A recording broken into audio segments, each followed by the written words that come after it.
दोस्तों, मेरा नाम है विजय कुमार। आप देख रहे हैं कॉमिक्स पिटारा चैनल को। तो चलिए दोस्तों, मनोज कॉमिक्स में युगांधर सीरीज की स्तनधार कॉमिक्स को शुरू करते हैं, जिसका नाम है युगांधर और काका। ये शायद काका ही है, कारवा नहीं है। और दोनों काफ़ी नज़दीक नज़दीक हैं। कारवा लिखा रहता तो थोड़ा सा अलग अलग रहते, तो मैं इसका प्रोनाउंसिएशन काका ही करूँगा। तो अगर मिस्टेक कर रहा हूँ तो आप कमेंट में लिख करके बताना, और मिस्टेक कर रहा हूँ तो इसके लिए सॉरी। तो चलिए बिना किसी देरी के इस शानदार सीरीज को शुरू करते हैं। लेकिन वीडियो शुरू होने से पहले आपसे रिक्वेस्ट है कि आप हमारे दो चैनल हैं, जिसका नाम है सेफ टेक टॉक्स और दूसरे का नाम है स्पोर्ट्स के सितारे। तो इन दोनों चैनलों को आपको सब्सक्राइब करना है। वीडियोस देखो या ना देखो, इससे फ़र्क नहीं पड़ता है। आप जा कर के सब्सक्राइब करो। मुझे 1000 सब्सक्राइबर की ज़रूरत है। आप लोग थोड़ा थोड़ा सपोर्ट करोगे तो ज़रूर से वो सब्सक्राइबर पूरे हो जाएंगे। तो इनिशियल चैनल है, आपके सपोर्ट की बहुत ज़्यादा ज़रूरत है। तो जाओ आप सभी लोग सब्सक्राइब करो। चलिए वीडियो को शुरू करते हैं। तो आप देख सकते हैं इसका कवर पृष्ठ, जो कि कुछ इस तरह का है। जो लोग इसके पहले की कॉमिक्स को नहीं पढ़ा है, वो जाकर के सबसे पहले प्लेलिस्ट में Yugandhar comics A to Z by sequence नाम से एक प्लेलिस्ट होगी। तो आप जाकर के उस प्लेलिस्ट में इसके पहले के दो कॉमिक्स हैं, उसे ज़रूर से पढ़ें। तभी आपको कहानी अच्छे तरीके से समझ में आएगी, क्योंकि इस कहानी का लिंक जो है इसकी सबसे पहले कॉमिक्स से है और उसके बाद वाली कॉमिक्स से भी है। तो आप जा कर के पढ़ेंगे तभी आपको समझ में आएगा कि युगांधर कौन था, उसकी किस किस से दुश्मनी थी, उसके दुश्मन कौन कौन से थे। तो ये सारी चीज़ें तभी आपको पता लगेगी। तो चलिए बिना किसी देरी के इस शानदार वीडियो को शुरू करते हैं। एक हाथ एक टांग, आज तो तुम्हारे लिए खुलकर ठहाके लगाने का दिन है, क्योंकि आज तुम्हारा शत्रु स्वयं को खुद ही मौत देने जा रहा है। काका, राक्षसों की नगरी में देवताओं की तरह पूजा जाता है ये नाम। राक्षस राज काका की जय। लेकिन मानव की नगरी में रोंगोटे खड़े कर देने वाले आतंक का प्रतीक था यही नाम। सो जा मेरे लाल, सो जा, वरना काका आ जाएगा। इसी काका की नजरों के सामने नाच रहा था एक शीश, कटा शीश। काका, राक्षस नगरी के सिंहासन पर बैठने से पूर्व हर राक्षस को एक शपथ लेनी पड़ती है। जानते हो कौन सी शपथ? जानता हूं गुरुदेव, जानता हूं। और आज आपके सामने काका एक बार फिर उसी शपथ को दोहराता है। कहते कहते काका के नेत्र अंगारे से बरसने लगे। पूर्व राक्षस सम्राट हिंसक के इस कटे शीश की शपथ लेता है आपका शिष्य काका, कि जब तक मेरे जिस्म में खून का एक भी कतरा मौजूद है, मैं युगांधर की जान का प्यासा रहूंगा। युगांधर के बारे में जानने के लिए इसकी पहली कॉमिक्स को जरूर से पढ़ें।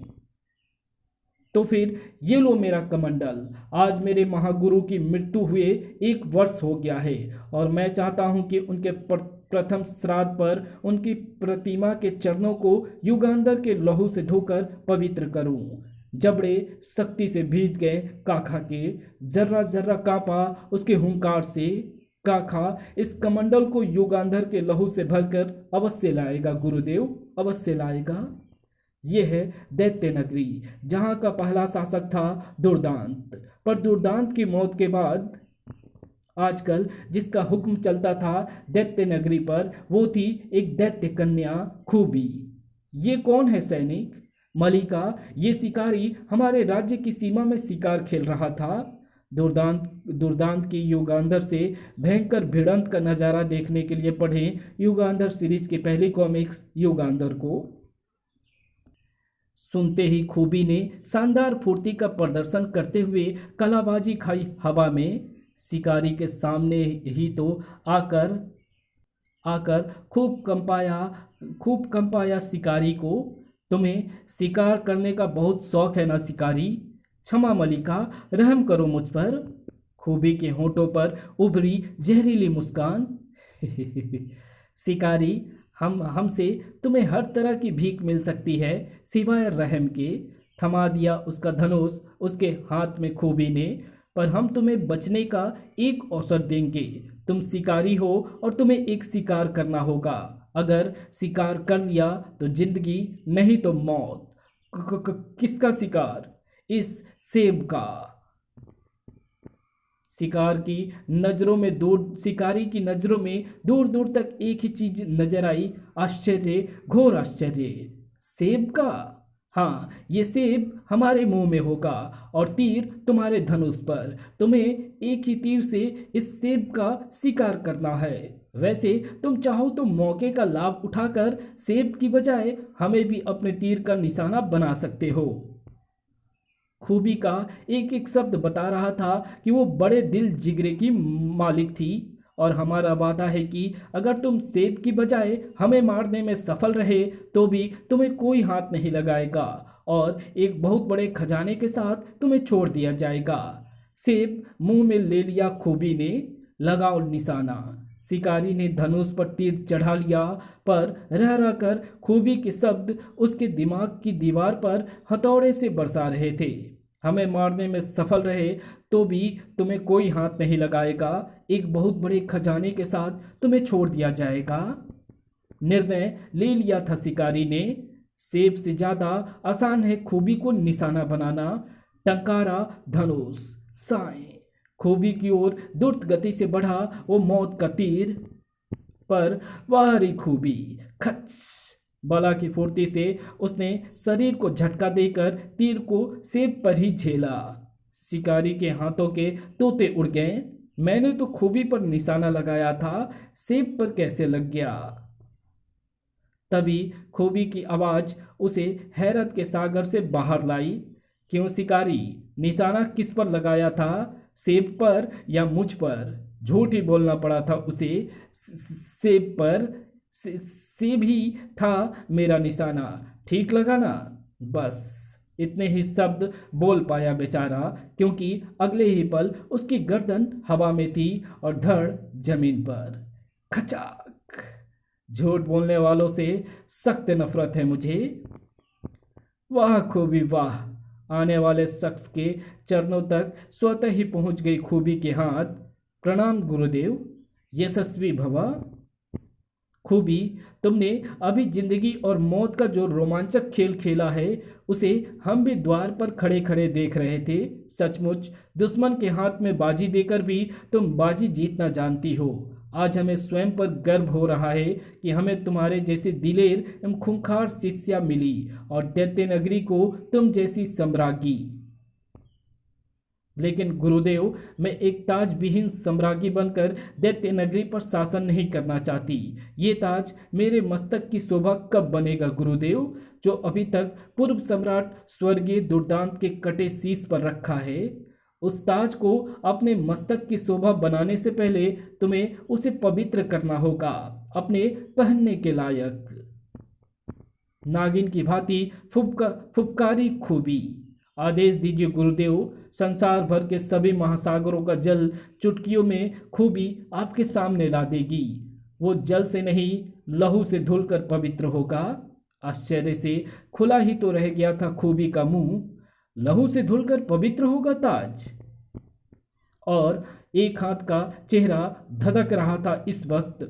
हाँ, और वो लहू होना चाहिए संसार भर में से सिर्फ एक ही मानव का, जिसका नाम है युगांधर।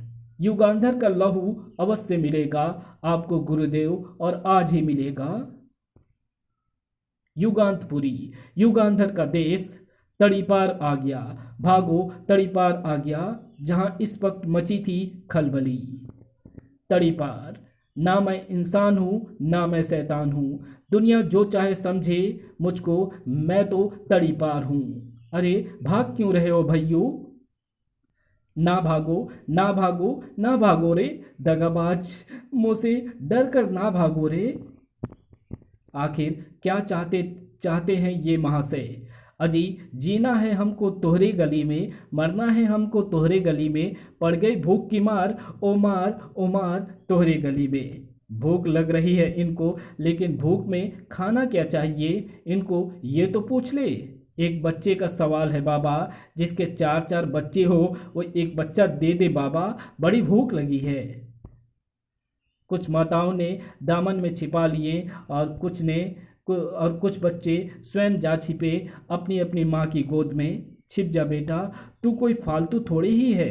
माँ, कहीं वो तड़ीपार मुझे ले जाकर खा गया तो। शुभ शुभ बोल बेटा। तड़ीपार के इंतजार का प्याला भर गया। ओ, चार चार बच्चे वालों, इस गरीब भूखे तड़ीपार की भूख शांत करने के लिए अगर एक बच्चा भी दे देते तो कब की भूख शांत कर चुका होता मैं।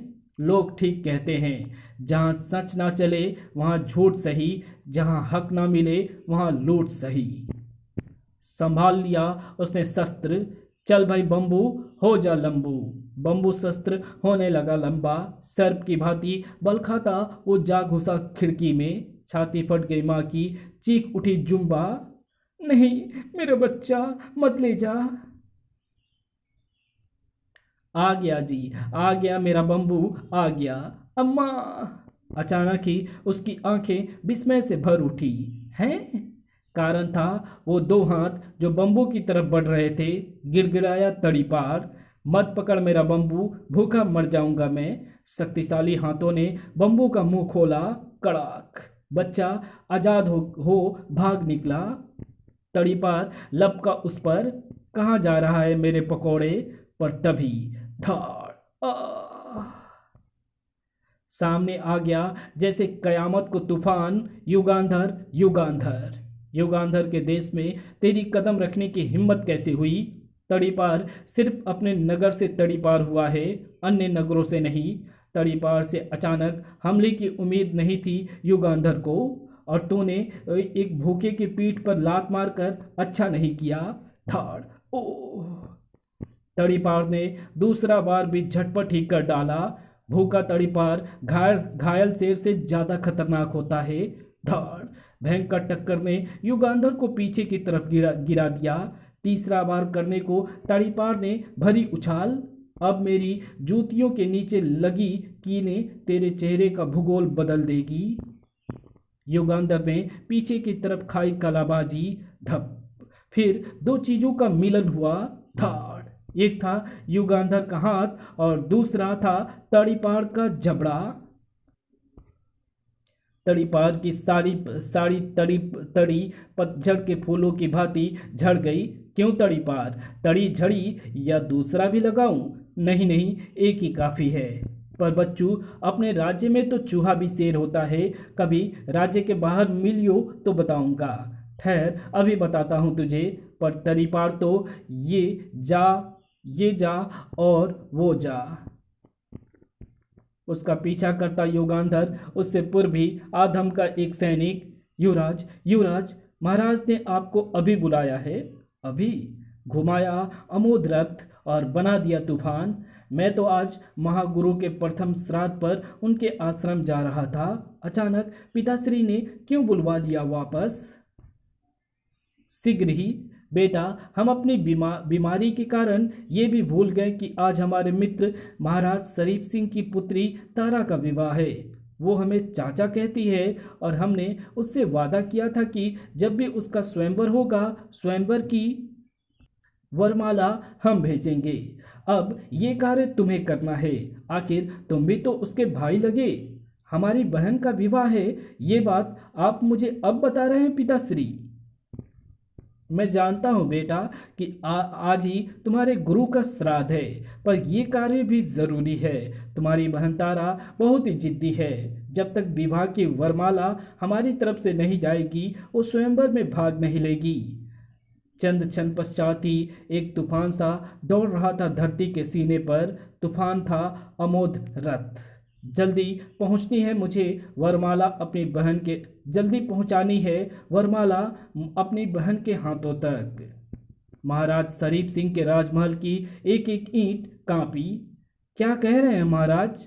हाँ, हमारी पुत्री राजकुमारी तारा तब तक स्वयंवर के प्रांगण में नहीं आएगी जब तक युगांतपुरी सम्राट युगश्रेष्ठ स्वयं या अपने पुत्र युगांधर के हाथ वरमाला ना भेज दे।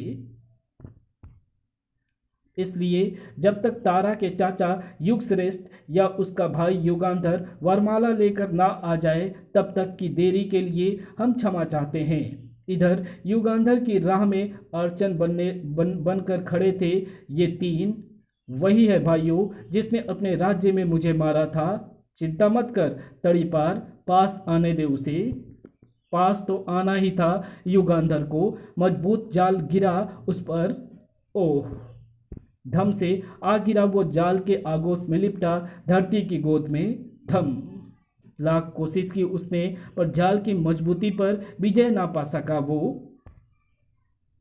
पर तभी उसकी नजर आश्चर्य से फैलती चली गई। तड़ीपार बहुत फड़फड़ा रहा है। मेरी पत्नी का भाई ना होवे तो अकेला पाकर मार दिया था तूने तड़ीपार को। पर अब देख, मैं इसका मित्र तड़ीमार हूँ और मैं तड़ीबाज। हम तीनों मिलकर अब तेरी सारी तड़ी झाड़ेंगे। काका, जिसकी आंखों की चमक बढ़ती जा रही थी, ये सुनकर, क्या?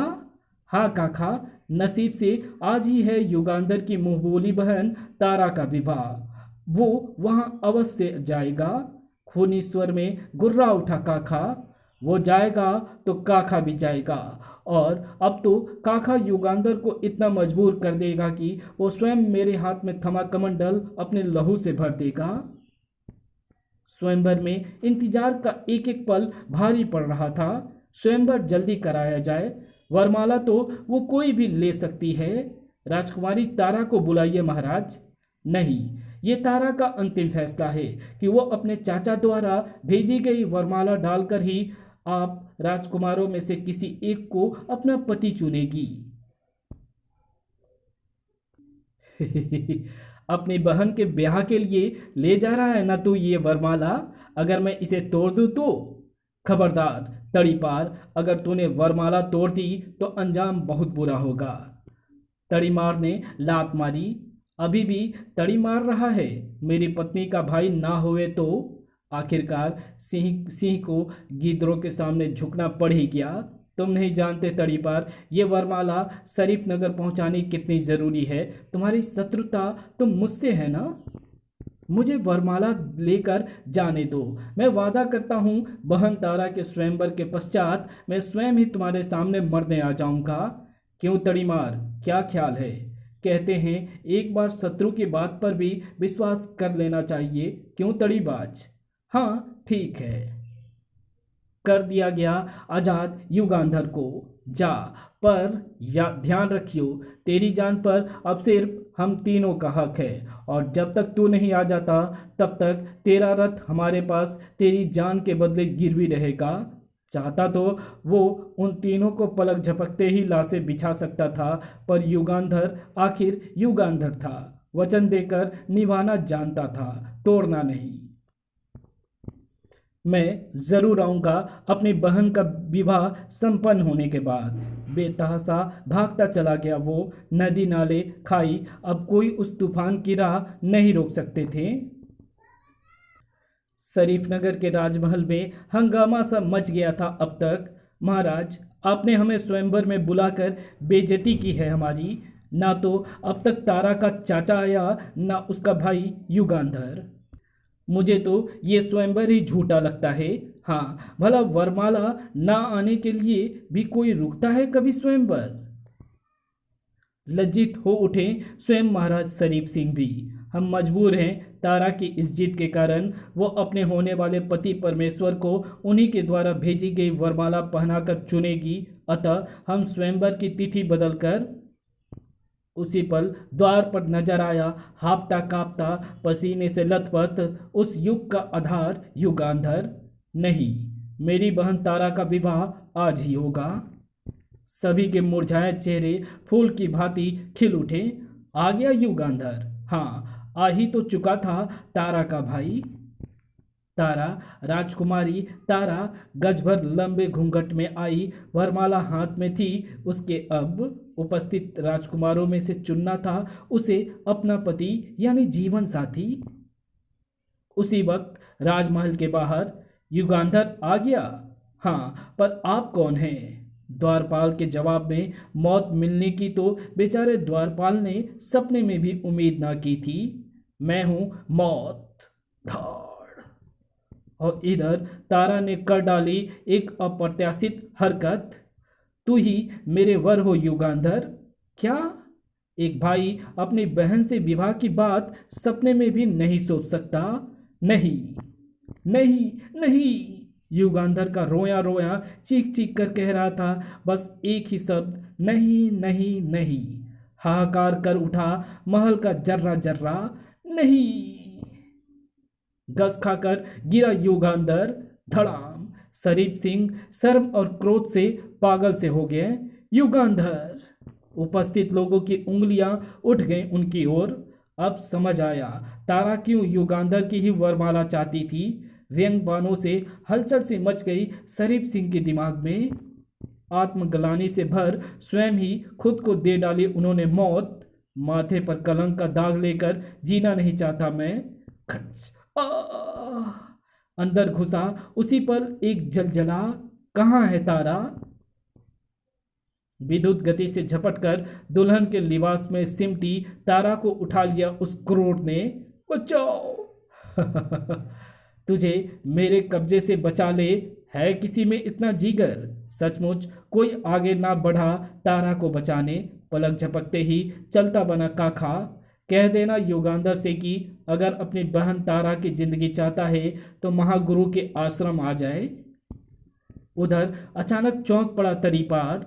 ओ तड़ीपार, तूने युगांधर का अमोद रथ यहाँ क्यों खड़ा कर रखा है? इसकी तो उसे जरूरत होगी। अरे ये आवाज तो जानी पहचानी लग रही है। आवाज ही नहीं, आवाज का स्वामी भी तो जाना पहचाना है। अरे ओ तड़ीबाज, क्या बक रहा है? रथ पर चढ़कर चल उतर, इधर आ नीचे। जवाब में घूमे चाबुक ने तड़ीपार की बुद्धि घुमा दी। उतरूंगा नहीं, इसे तो अब मैं अपने मित्र युगांधर को वापस देने जाऊंगा। चल हट, रास्ता खाली कर। मित्र युगांधर? तेरी खोपड़ी उलट गई है क्या? युगांधर कब से तेरा मित्र हो गया? चाबुक फिर लहराया। जब से मैं इस रथ पर चढ़ा हूं। अरे ओ तड़ीमार, चिलम फूकना छोड़।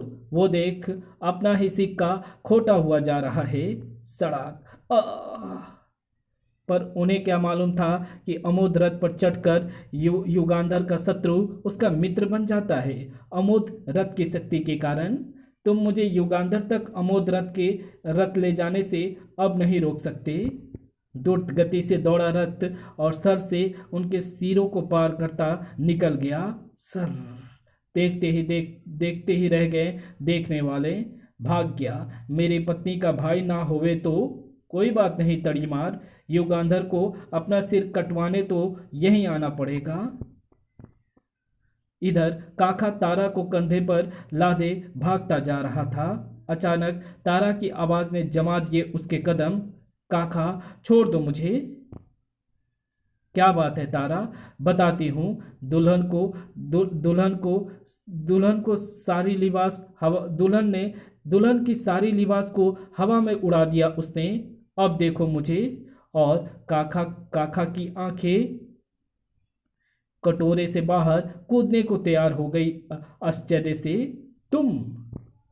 युगांधर को जैसे ही होश आया उछल पड़ा। तुम? तलवार पलक झपकते ही आई हाथ में और घूमी। बहन और भाई के पवित्र रिश्ते पर तूने मुझे वरमाला पहनाने की कोशिश करके कालिख पोत दी है तारा। इसकी सजा है तेरी मौत। खच।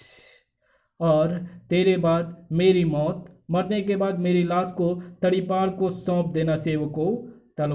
तलवार से अगले ही पल वो स्वयं को खत्म कर देता अगर बीच में ना आते दो हाथ। क्या कर रहे युगांधर? पागल हो गए हो तुम?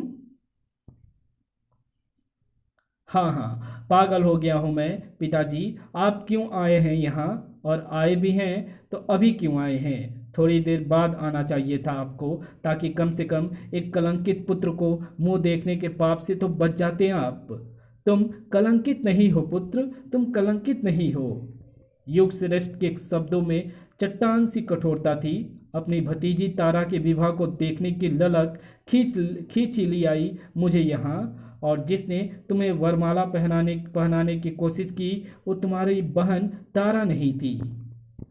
हजारों टन बारूद फटा मानो युगांधर के मस्तिष्क में। क्या? हाँ, और तारा भी कलंकित नहीं थी। जिसे तुमने भयंकर गलतफहमी में पड़कर मौत की भेंट चढ़ा दिया। धमाके से कर रहे थे युग श्रेष्ठ के शब्द। वो ना जाने कौन नागिन थी जो तारा को उसी के कक्ष में कैद करके उसका दुल्हन का लिबास पहनकर जाने अपना कौन सा घिनौना मकसद हल करना चाहती थी। तारा नहीं तो कौन थी वो? उसके चेहरा घूंघट के कारण कोई ना देख सका, पर राक्षस काका देख रहा था उसका चेहरा अपलक। तुम तारा नहीं तो कौन हो? दैत्य सम्राज्ञी खूबी। अगले ही पल काका उछाल भर गया, वरना खूबी की तलवार ले लेती उसकी जान। मैं दैत्यराज दुर्दांत के मुकुट को युगांधर के रक्त से धोकर पहनना चाहती हूँ, पर तूने मेरी योजना असफल कर दी काका। काका ने भी संभाल ली गद्दा। तुम तो स्वयं उसे वरमाला पहना रही थी, ये कैसी चाल हुई तेरी? टनाक। मूर्ख काका, तारा युगांधर की बहन है और संसार का हर भाई बहन से विवाह करने से पूर्व मर जाना पसंद करेगा, और युगांधर के साथ यही चाल चली थी। मैंने तारा बनकर पैतरे पर पैतरा बदलकर एक दूसरे पर घातक वार कर रहे थे दोनों। फिर तो मैंने तेरी नहीं, तूने मेरी योजना विफल की है। मैं सोच रहा था तारा को स्वयंवर से उठा लाऊंगा और उसके बदले युगांधर से उसका सिर मांगूंगा। टिन। शेरनी सी गुर्राई खूबी। उसकी जान पर सिर्फ मेरा हक है। अगर तूने उसे खरोच भी पहुंचाई तो तेरा अंत बहुत बुरा होगा। भयंकर वेग से चली थी खूबी की तलवार, मगर गद्दा आगे कर दी काका ने, और इस बार तेरी तलवार दम तोड़ बैठी। तड़ाक।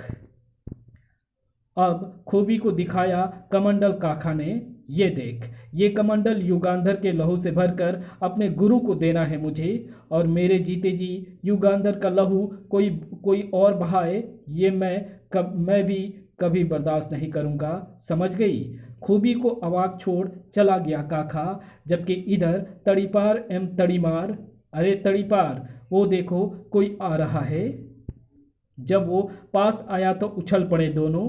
अरे ये तो अपना ही चौथा साथी तड़ीचोड़ है। क्यों बे तड़ीचोड़, क्या चुरा कर लाया है? समझो आज तो मर ही गया था मैं। कुल्टा नगर में चोरी करने को गया था, पर राजा कुल्टा ने पकड़ लिया, और जानते हो क्या सजा दी? क्या सजा दी? तड़ीचोड़ ने उल्टा दी असरफियों से भरी बोरी। ये सजा में दी है या इनाम में? हाँ, कुल्टा नगर के राजा कुल्टा सिंह ने सजा के बदले ही दी है। ये असरफियों और एक चित्र। ये असरफियाँ और एक चित्र। ये चित्र है एक रथ का जो युगांधर के पास है। अगर हम ये रथ चोरी करके कुल्टा को दे देंगे तो वो हमें पूरी उम्र अपने राज्य में चोरी करने देगा, और हर बार सजा के बदले असरफियों से भरी बोरी देगा। चित्र को देख तड़ीपार एवं तड़ीमार ने सिर पीट लिया। अरे ये तो उसी अमोद रथ का चित्र है। तड़ीचोर, कुछ ही देर पहले ये रथ हमारे कब्जे में था। क्या के बदले तड़ीपार ने सुना दी सारी बात, और तड़ीबाज यानी तड़ीपार का तीसरा साथी भगाए ले जा रहा था अमोद रथ। अपने मित्र युगांधर तक शीघ्र पहुंचाना है मुझे ये रथ। अचानक ही जंगल के राजा की पड़ गई उस पर नजर। गर्जना से गूंज उठा जंगल का कोना कोना। अरे बाप रे, शेर! लेकिन अमोद रथ के काट के घोड़े का कर्तव्य था सवार को बचाना। धाड़ पर सवार ही डगमगा कर गिर पड़ा नीचे। ओ, मैं गिरा। तड़ीबाज के गिरते ही आज झपटी मौत। सवार विहीन अमोद यूं खड़ा रह गया मानो किसी खिलौने की चाबी खत्म हो गई हो, और जंगल का राजा व्यस्त हो गया अपनी भूख मिटाने में। इधर एक साथ दो चिताएं जली थी शरीफ नगर के शमशान घाट पर। एक थी राजा शरीफ की और दूसरी राजकुमारी तारा की। आंसुओं के साथ ही अंगारे भी भरे थे युगांधर की आंखों में। बहन तारा, तेरे शरीर से उठती लपटों की कसम, मैं उस चालबाज नागिन को पताल से भी खोज निकालूंगा और बहुत भयंकर सजा दूंगा। अचानक ही धक्का दिया पिता ने पुत्र को। बचो युगांधर! भाला सरसराता निकल गया पास से। कौन है झाड़ियों के पीछे सामने आए। तड़ी पार, तड़ी मार, तड़ी चोर, आ गए तीनों ही सामने तड़ी पार। हाँ, तू तो अपनी जान देने नहीं आया हमारे पास, अतः सोचा हम ही चलकर ये कष्ट उठा लें। कुल्टा नगर, जहां इस वक्त गूंज रही थी सिर्फ एक आवाज, ये क्या कर रहे हो ए यार। सच कह रहा हूं महाराज, इस समय युगांतपुरी में ना तो युगांधर है और ना ही सम्राट युगश्रेष्ठ, यानी राज्य के दोनों शेर गायब हैं। बाकी बचे सैनिक तो अब आपके लिए भला गीदड़ों से ज्यादा क्या अहमियत रखते हैं। यानी कि इस वक्त हम अपनी राज्य विस्तार योजना के अंतर्गत युगांतपुरी पर चढ़ाई करके उसे अपने अधिकार में ले सकते हैं। हाँ, और आपकी जीत निश्चित होगी। यह है शांति देश की सम्राज्ञी चारू। भैया शांतिराज, आपकी मौत के पश्चात भी हम आज तक सिंहासन पर आपकी तस्वीर रख रख पहले आपकी पूजा करते हैं, फिर स्वयं को आपका सेवक समझ राजकाज चलाते हैं। तस्वीर को भेंट किए अपनी श्रद्धा सुमन चारू ने। उसी पल और दो हाथ आगे आए फूल समर्पित करने को। सिसकारी सी निकल गई चारू के अधरों से सैल। हाँ चारू, मैं भैया शांतिराज के चरणों में हर रोज श्रद्धा सुमन चढ़ाने का सौभाग्य तो मैं प्राप्त नहीं कर सकती, पर जब भी भैया की याद बहुत ज़्यादा सताने लगती है तो चली आती हूँ तुम्हारे पास भैया की तस्वीर के दर्शन करने। सैल के नेत्र डबडबा उठे। इधर आंधी तूफान सी बढ़ी आ रही थी सेना कुल्टा सिंह की।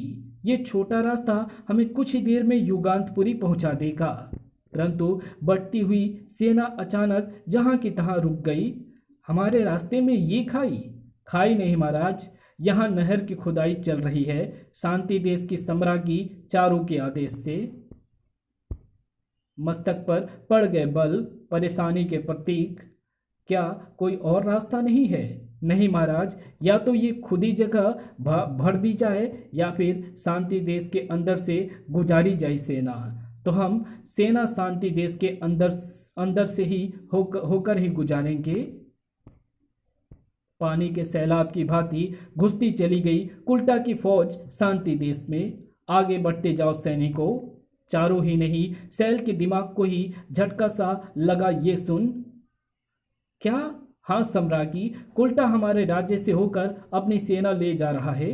कुल्टा, ये क्या मजाक है? मजाक नहीं देवी, नहर की खुदाई के कारण मजबूरी में हम अपनी सेना यहाँ से ले जा रहे हैं।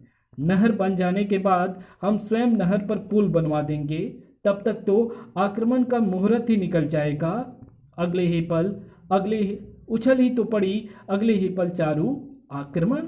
हाँ आक्रमण।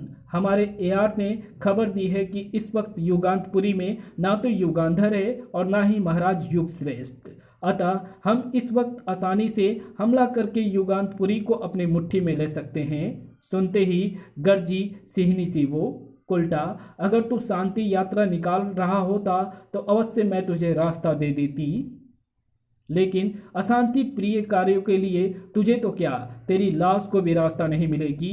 अगर तेरी ये जिद है तो चारू, तो अब हमारा रास्ता स्वयं हमारी तलवार बनाएगी। फलस्वरूप छिड़ गया रण। हमारे रास्ते में जो भी आए उसके सिर जमीन पर गिराते चलो, कदम बढ़ाते चलो। टनाक। चारू की फौज शत्रु को एक कदम तक आगे ना बढ़ने दे रही थी। इधर युगांधर, सोच क्या रहे हो युगांधर? सिर काट कर दे रहे हो या हम ही ये कष्ट उठाएं? तड़ीपार, मैंने तुम्हें वचन दिया था कि बहन का विवाह संपन्न होने के पश्चात दूंगा तुम्हें अपना सिर, पर मेरी बहन को शादी का जोड़ा पहनने से पूर्व ही पहनना पड़ गया कफन, स्वयं मेरे ही हाथों। दहकते स्वर में दर्द भरी कहानी सुना दी युगांधर ने। जवाब में दांत गड़ा दिए ताड़ीपार ने। वाह तू तो बड़ा चालू निकला, स्वयं को बचाने के लिए बहन का सिर काट दिया। बस इतने शब्द ही काफी थे युगांधर के सीने में दफन क्रोध के ज्वालामुखी को जगाने के लिए। तड़ीपार, युगांधर इतना कायर नहीं है स्वयं को बचाने के लिए किसी निर्दोष की बलि ले। तीनों के हथियार हाथ में आ गए। आज हम तेरा शिकार करके ही रहेंगे। वार तीनों ने किए तो एक साथ, पर सामने भी तो कोई कच्चा खिलाड़ी नहीं था। तुम्हें मेरा नहीं बल्कि मुझे, टनाक, तुम्हारा सिर काटना पड़ जाएगा अगर अमोद रथ वापस ना किया तुमने। आह! तीनों ही अब हवा में गुलाटियां खा रहे थे, एक के बाद एक। तीनों ने ही सूंघी थी धरती की धूल। धम। उठते वे उससे पूर्व ही गर्दन पर चुंबन महसूस हुई, जो 100% तलवार की ही थी। जरा भी हिले तो याद रखना, मैं युगांधर का बाप हूं। बोल तड़ीपार, कहाँ है मेरा रथ? तुम्हारा रथ लेकर तुम्हारे पास नहीं आया तड़ीबाज? क्या मतलब? मतलब का उत्तर सुन। तो तड़ीबाज रथ पर चढ़ गया था, हाँ, और तुम्हें रथ देने की खातिर चल भी दिया था। तुम्हें अपना मित्र बता रहा था वो अवश्य ही मेरे रथ की शक्ति के कारण मेरा मित्र बन गया होगा। पर रथ लाते लाते बीच में कहाँ रह गया वो। अगले क्षण बांधी तीनों की मुस्कें और चल दिया युगांधर। पिताश्री, इन्हें कैद में डाल देना, मैं अमोद रथ की तलाश में निकलता हूँ। इधर क्या कह रही हो खूबी? खूबी दैत्यों की मलिका नमक मिर्च लगाकर बता रही थी अपनी असफलता की गाथा। काका के कारण ही विफल हुई है मेरी योजना। वो नहीं चाहता कि मैं युगांधर का अंत करूं। लगता है मेरा मित्र एक टांग एक बार फिर मेरे मुकाबले पर उतर आया है। फिर जो शब्द निकले एक हाथ के मुंह से, उन्हें शब्द नहीं अंगारे कहा जा सकता है। सत्य ही कहा है किसी ने, शत्रु सिर्फ शत्रु होता है। मैंने एक बार उसे मित्र बनाकर पहले भी युगांधर का अंत करना चाहा था। गुरु एकनाथ एम एक टांग को मित्र बनने की कहानी जानने के लिए पढ़ें युगांधर एम नागबाज, जो कि हमारे चैनल पर पहले से अपलोडेड है। पर आप विश्वास रखें गुरुदेव, खूबी आपका नाम नीचा नहीं होने देगी। इस बार उस काका से निपट लूंगी मैं। इस बार तुम्हारे लिए मैंने भी एक शस्त्र तैयार किया है। यह है कातिल दर्पण। इससे तुम अपने किसी भी शत्रु को चंद क्षणों में जीत सकती हो। मैं इसकी प्रयोग विधि बताता हूँ। सूरज का लश्कारा जब इस दर्पण पर पड़कर किसी भी अन्य वस्तु पर पड़ता है तो वो विस्फोट के साथ ध्वस्त हो जाता है। ऐसे भड़ाम, सचमुच ही कातिल था वो कातिल दर्पण। इधर युद्ध, घमासान युद्ध जारी था कुल्टा और चारू के बीच। चारू, ये दुश्मनी बहुत महंगी पड़ेगी तुझे। टनाक। महंगी मुझे नहीं, तुझे पड़ने वाली है। देख पीछे, मेरी बहन सैल पीछे से तेरी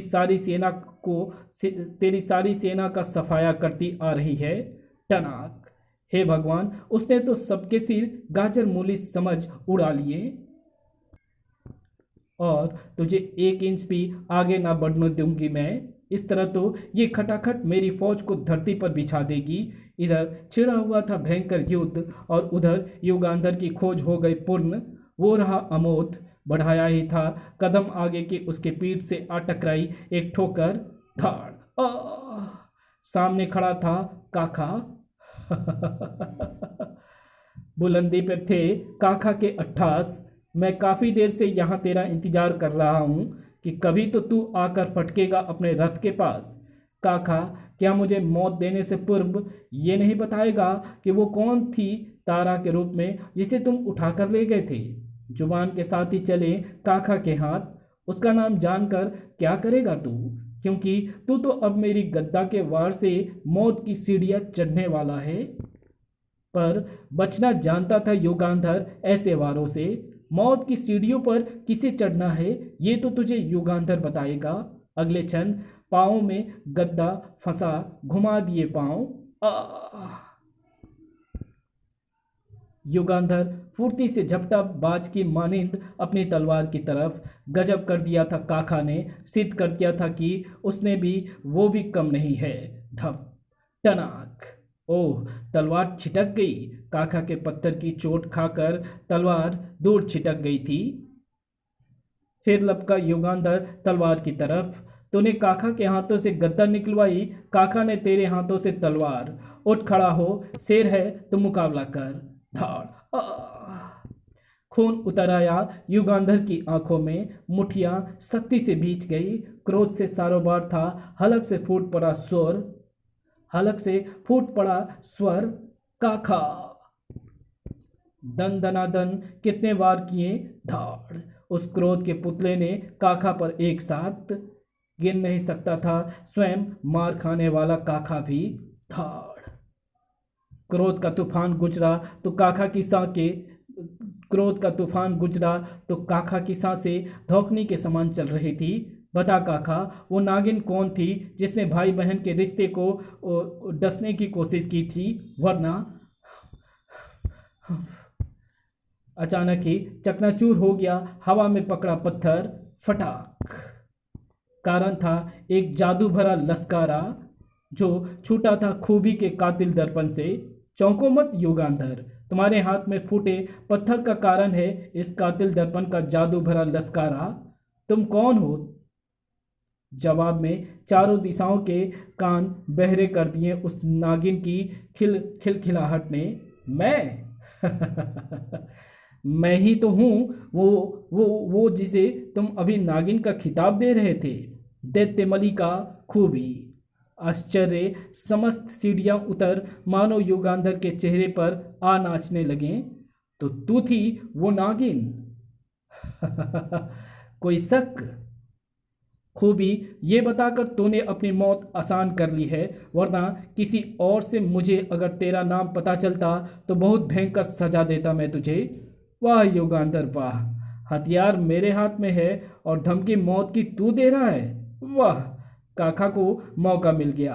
दोनों इस वक्त मेरी तरफ से असावधान हैं। खूबी का दर्पण तो तोड़ने का यही अच्छा मौका है। पास खड़ी गद्दा फेंक दी उठाकर। हवा में तैरती गद्दा तेजी से बढ़ी खूबी की तरफ। पल भर के हजारवें हिस्से में उछला युगांधर। खूबी के जिस्म को छू पाती मौत उससे पूर्व ही युगांधर के हाथों में थी वो गद्दा। इस नागिन की मौत मेरे हाथों लिखी है, तेरे हाथों नहीं काका। धाड़। काका एक ही चोट में होश की दुनिया से बेहोशी के संसार में पलायन कर गया था। युगांधर की तारीफ किए बिना न रह सकी खूबी। वाह, पर शत्रु की जान बचाकर तूने ये सिद्ध कर दिया कि तुम मूर्ख ही नहीं, महामूर्ख है युगांधर। अगले पल लपलपा रहा था जादू भरा लश्कारा युगांधर की ओर। शत्रु को बचाने का पुराना नाम है आत्महत्या। तेरी नजरों में यह आत्महत्या है, पर मेरी नजरों में न्याय। गद्दा पर रोकना चाहा लश्कारे का जादू, पर गद्दा के ही परखच्चे उड़ गए। कड़ाक। फिर निकली लश्कारे की लकीर कातिल दर्पण से। इस बार तुझे मरने के लिए सामने आना ही पड़ेगा युगांधर, वरना तेरा अमोद रथ का तो बंटाधार हुआ समझो। लश्कारा दमदमाता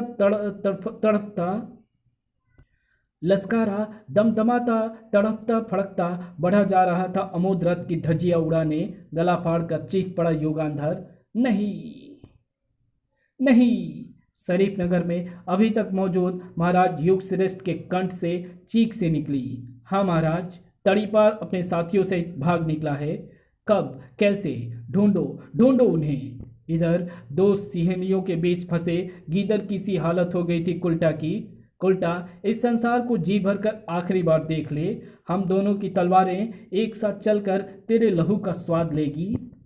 पसीने से तरबतर हुआ जा रहा था कुल्टा का चेहरा। इन दोनों लड़कियों ने अपनी सेना की मदद से मेरी सारी सेना ठिकाने लगा दी है और अब मेरी भी बारी आ गई है। जबकि सैल एवं चारू के हाथ वार करने की मुद्रा में उठ गए थे।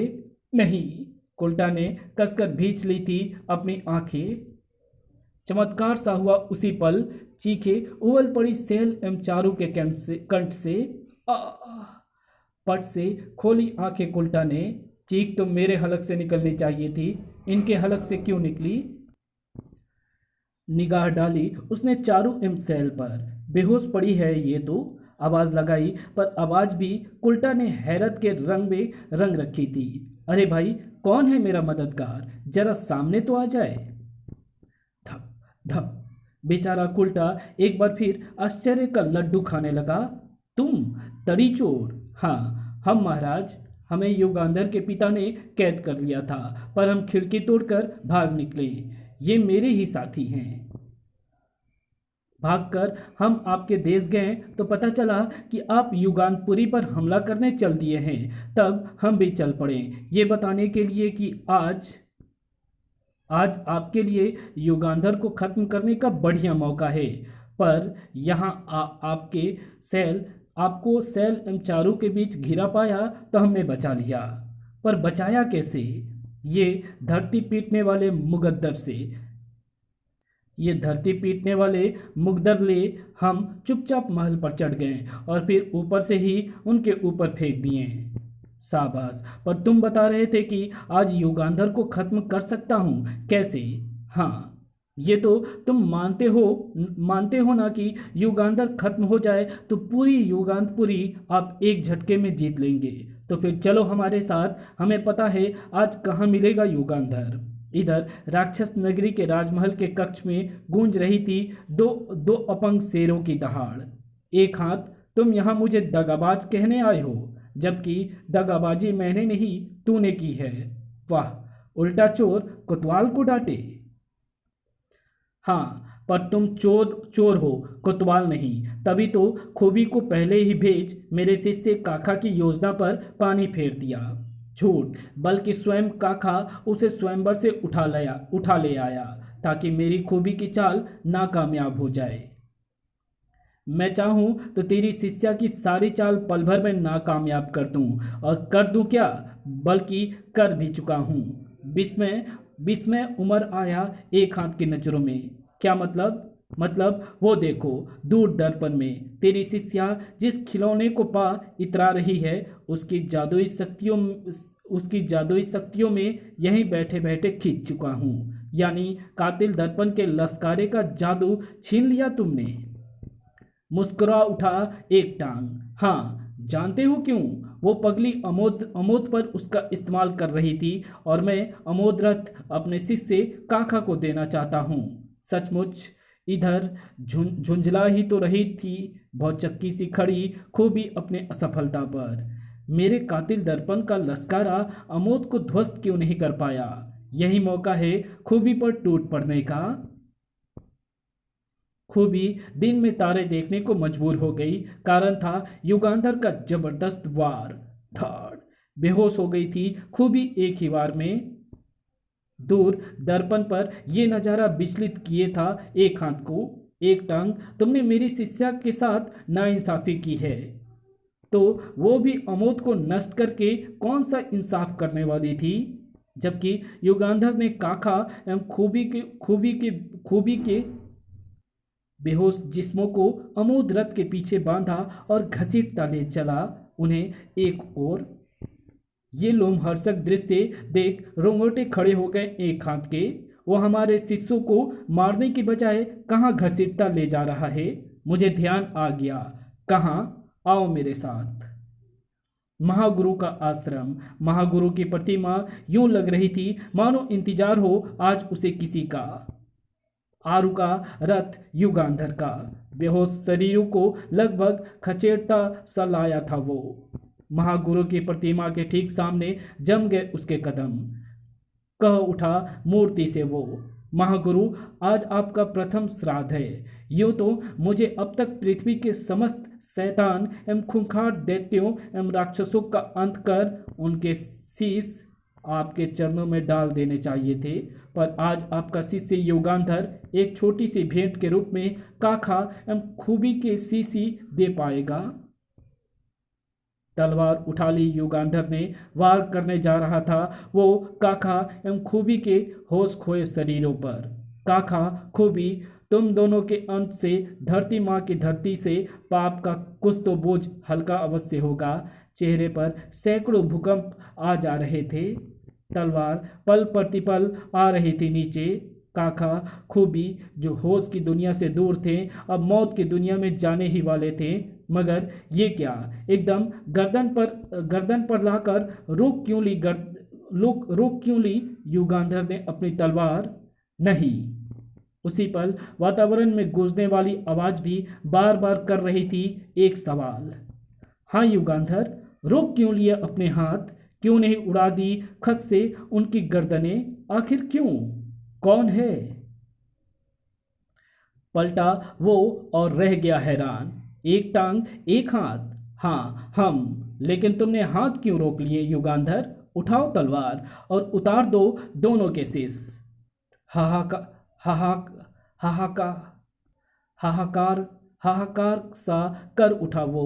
नहीं, मैं ऐसा नहीं कर सकता। अगर इस वक्त इन बेहोश शरीरों पर मैंने तलवार चलाई तो सारी दुनिया युगांधर को कायर और बुज़दिल कहेगी। वाहवाही कर उठे उसकी बात पर एक एक टांग एवं एक हाथ। सच युगांधर, बेशक हम तुम्हारे शत्रु हैं, फिर भी तुम्हारी इस भावना की हृदय से सराहना करते हैं। और यकीन मानो, अगर तुम निहत्ते बेबस एवं बेहोश पड़े अपने शत्रुओं काका एवं खूबी को मार डालते तो हम तुम्हें श्राप दे देते। द्रुत गति से बढ़ा युगांधर उनकी ओर। और मैं आपसे आप अपने शत्रु को होश में लाने के लिए थोड़ा सा जल देने की प्रार्थना करता हूँ। वाह युगांधर वाह, शत्रु का दिल जीतना तो कोई तुमसे सीखे। काका एवं खूबी के चेहरे पर अभी जल के कुछ ही छींटे मार पाया था युगांधर कि चकनाचूर हुआ कमंडल। तड़ाक! चकित रह जाना पड़ा उसे वो दृश्य देखकर।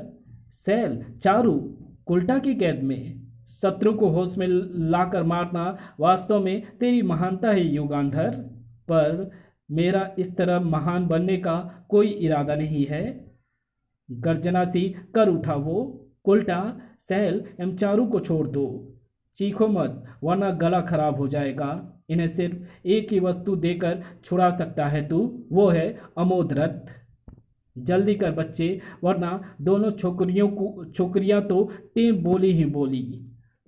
तो तू लाया है यहाँ तड़ीपार इन्हें? वो रहा अमोद रथ, जाओ और ले लो। इतनी आसानी से कैसे राजी हो गया था युगांधर? पर कुल्टा भी आखिर रखता था दिमाग नाम की चीज। मैं इतना मूर्ख नहीं हूँ युगांधर कि झट से जाऊं और अमोद रथ पर चढ़ जाऊं। अमोद की शक्ति मेरा दिमाग पलटकर मुझे तुम्हारा मित्र बना देगी, ये मैं भी जानता हूँ। तो फिर कैसे चाहिए तुम्हें अमोद? कुल्टा की चाल बेहद खतरनाक थी।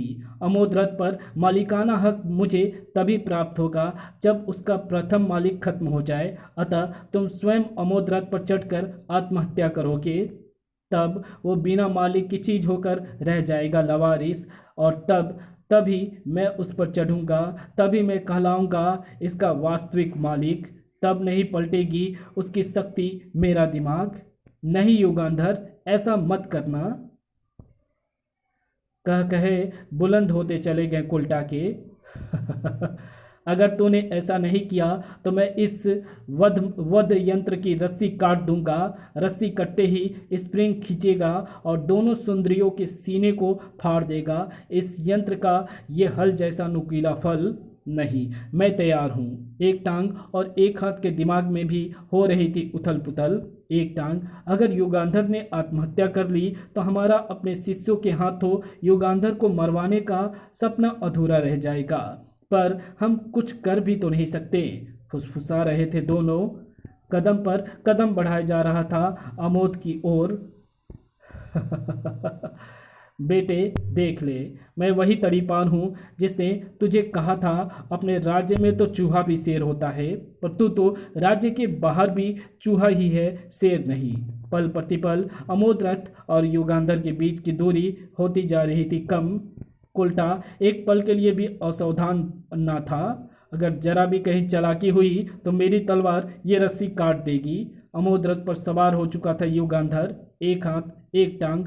आज तो आपके लिए खुलकर ठहाके लगाने का दिन है, क्योंकि आज तुम्हारा शत्रु खुद को मौत देने जा रहा है। तलवार थाम ली उसने, करने ही वाला था। अगले पल वो स्वयं ही अपना कत्ल। लगता था उसकी आत्महत्या की घड़ी पास आ गई थी। हवाएं जैसे थम सी गई थी, सन्नाटा सा छा गया। हर दिल की धड़कन तीव्र गति से करने लगी थी। एक ही आवाज, धक धक। फाड़ डालता अपना सीना अपनी ही तलवार से कि पल भर के हजारवें हिस्से में रोक लिए अपने हाथ। कारण था वो धमाका जो वध यंत्र से उड़ा रहा था पर गच्छे कारण था वो धमाका जो वध यंत्र के उड़ा रहा था पर खच्चे धड़ाक। नहीं। अगले पल चीते सी फुर्ती दिखाने की कोशिश की कुल्टा ने। अब मैं स्वयं अपनी तलवार से उड़ा दूंगा दोनों के सिर। एक बैसाखी ने बीच में ही आ रोकी कुल्टा की धार। नारियों पर हाथ उठाने वाला कायर होता है कुल्टा कायर। झुंझला उठा कुल्टा। बुढ़े, पहले ही तेरी एक टांग कटी है, अब दूसरी भी काट डालूंगा मैं। लेकिन कर ना पाया कुल्टा अगला वार, क्योंकि बुजुर्गों पर वार करने वाला भी कायर होता है कुल्टा, वो भी तब जब बुजुर्ग अपंग हो। युगांधर! ठोकर खाकर गिरा कुल्टा, और अब सामने खड़ा युगांधर उसे यमराज ही तो नजर आ रहा था। नहीं, तेरा अंत आ गया है कुल्टा। छाती पर खड़े काट काट के अश्व अमोद के खूर धाड़। मुड़ा ही था युगांधर कि स्वयं को घिरे पाया तड़ी पार, तड़ी चोर और तड़ी मार से। युगांधर, 3 तलवारें तनी हैं, बोल किससे कटवाएगा अपनी गर्दन? जल्दी छांट ले अपने लिए एक तलवार। अमोद से कूद पड़ा वो, तीनों ही आ जाओ। साए से चली तीनों की तलवारें टनाक। पर युगांधर भी आखिर युगांधर था। बेहद फुर्ती से झुका युगांधर और घुमा दी वृत्ताकार अपनी तलवार। तुम्हारी कटी टांगे सदैव तुम्हें याद दिलाती रहेंगी कि तुमने क्यों मोल ली युगांधर से दुश्मनी। तीनों की चित्कारों से वातावरण के कान मानो सुन पड़ गए। दहल उठी फिजाएं। तीनों के जिस्म जा गिरे बेहोश पड़े काखा एवं खूबी पर। ना जाने वो उस जल के छींटों का असर था जो युगांधर ने काखा एवं खूबी पर मारे थे, या फिर उन पांव विहीन धड़ों के गिरने का। पर वे दोनों आ रहे थे होश में। अगले पल उछलकर खड़े हो गए दोनों। ओह, तो तू यहाँ हमें अपने महागुरु की प्रतिमा के सामने हमारा वध करने लाया है। लेकिन तेरी नसीब में खूबी ही लिख देगी मौत। काखा एवं खूबी के शस्त्र उनके स्मरण करते ही चमकने लगे थे उनके हाथ में। एक टांग एवं एक हाथ भी चीके थे। काखा, आगे बढ़ो, यही वक्त है युगांधर के लहू से कमंडल भर देने का। खूबी, अगर काखा से पूर्व तुमने खत्म ना किया युगांधर को तो मैं तुम्हें अपनी शिष्या नहीं मानूंगा। वार करने की पहल खूबी ने ही की, पर काखा ने अड़ा दी बीच में अपनी गद्दा। हट जा काखा। ये शिकार मेरा है खूबी, तेरा नहीं। अचानक युगांधर के जोरदार ठोकर से पीछे गिरा काखा। आज महागुरु का श्राद्ध है और तुम दोनों के सिर महागुरु के चरणों में चढ़ाने का प्रण किया है मैंने। पर खूबी बचा गई युगांधर का वार। युगांधर, अच्छा किया काखा को परे हटा दिया तूने। अब खूबी ही तेरी जान लेने की हकदार है। टनाक। चीखा उसी पल एक हाथ। खूबी, अपने कातिल दर्पण का प्रयोग करो। पर गुरुदेव, दर्पण के लश्कारे का जादू तभी खत्म हो गया था जब मैंने अमोद रथ पर किया था उसका प्रयोग। तब उसका जादू एक टांग ने छीन लिया था, पर अब वापस दे दिया है। प्रयोग किया कातिल दर्पण खूबी ने। वाह, लेकिन कब तक बचेगा तू युगांधर? कातिल दर्पण का लश्कारा तुझे भी उस ब्रिज की तरह कड़कड़ा देगा। कड़ाक। उफ। जब तक इसके पास दर्पण है ये मुझ पर हावी होती रहेगी। भड़ाक। उछलते हुए युगांधर। साएं। काखा की गद्दा तोड़ डालती उसकी टांगे अगर फिर ना उछलता वो। धाड़। पर इस बार जहां गिरा वहां था गड्ढा। ओह, लाख संभलने पर भी गड्ढे में गिरने से स्वयं को ना रोक सका था युगांधर। गड्ढे के ऊपर आ डटी लहू को जमा देने वाले 28 लगाती खूबी।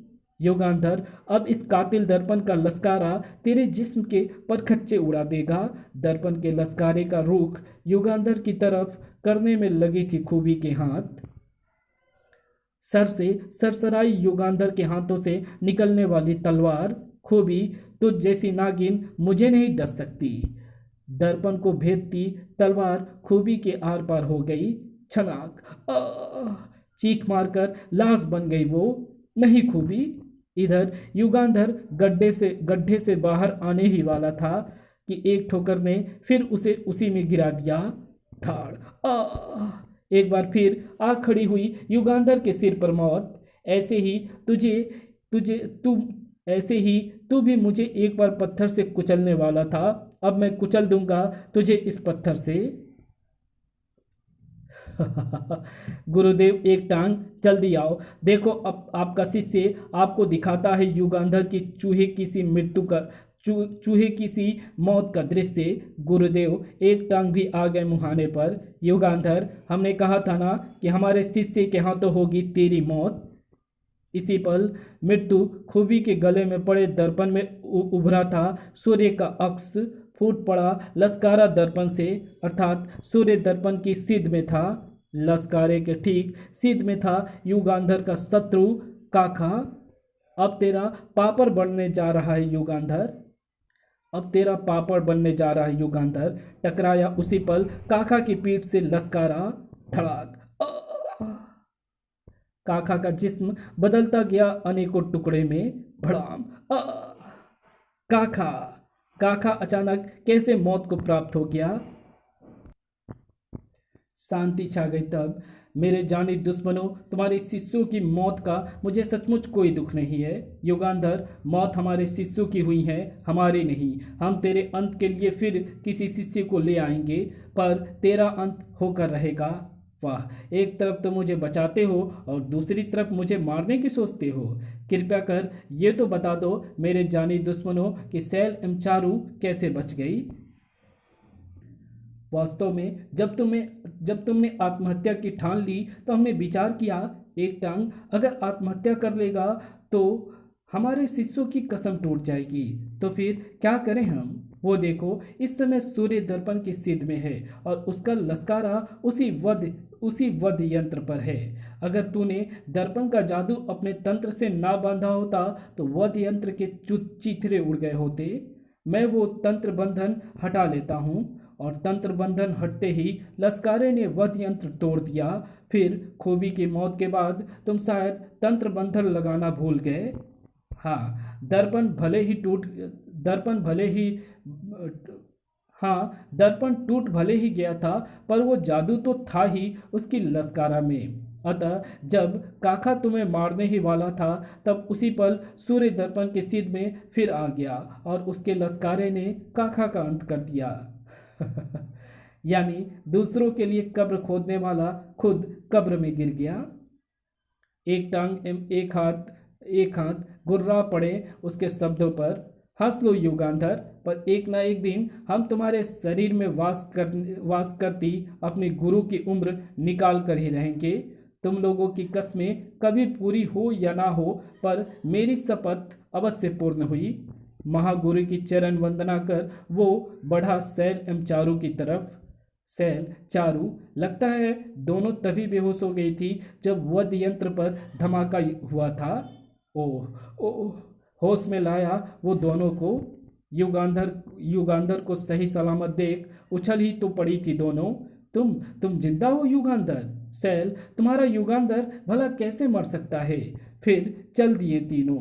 फानुस बनकर जिसकी हिफाजत खुदा करे, वो समा क्या बुझे जिसे रोशन खुदा करे। सारे रास्ते युगांधर मौत से खेली आंख मिचौली के वृतांत बताता चला गया उनको। और इसी के साथ ये कहानी यही समाप्त होती है। तो युगांधर की ये वीडियो कैसी लगी कमेंट में लिख करके ज़रूर बताना। वीडियो पसंद आई है तो इस वीडियो को लाइक शेयर कमेंट ज़रूर कर देना। तो चलिए इसकी एड को देख लेते हैं। ये है लहू सागर में मांस के टापू पर बना हड्डियों का कंकाल महल, जिसके हुक्म पर चलता है लहू सागर की सम्राज्ञी खून पुत्री का। कंकाल महल केवल दिन के उजाले में ही लहू सागर से बाहर निकलता है। इसी कंकाल महल में जन्म लिया एक कहानी ने और फंसती चली गई एक ऐसे चक्रव्यूह में जिसे युगांधर भी ना सुलझा सका। चक्रव्यूह, जो कि युगांधर की ही कॉमिक्स है चक्रव्यूह, जिसका कवर पृष्ठ आप देख सकते हैं। तो जल्दी इस कॉमिक्स को मैं अपने चैनल पर अपलोड करूंगा और इसकी बहुत ज़्यादा कॉमिक्सें नहीं है, तो ये कॉमिक्सें की सीरीज जो है युगांधर की, ये जल्दी समाप्त हो जाएगी।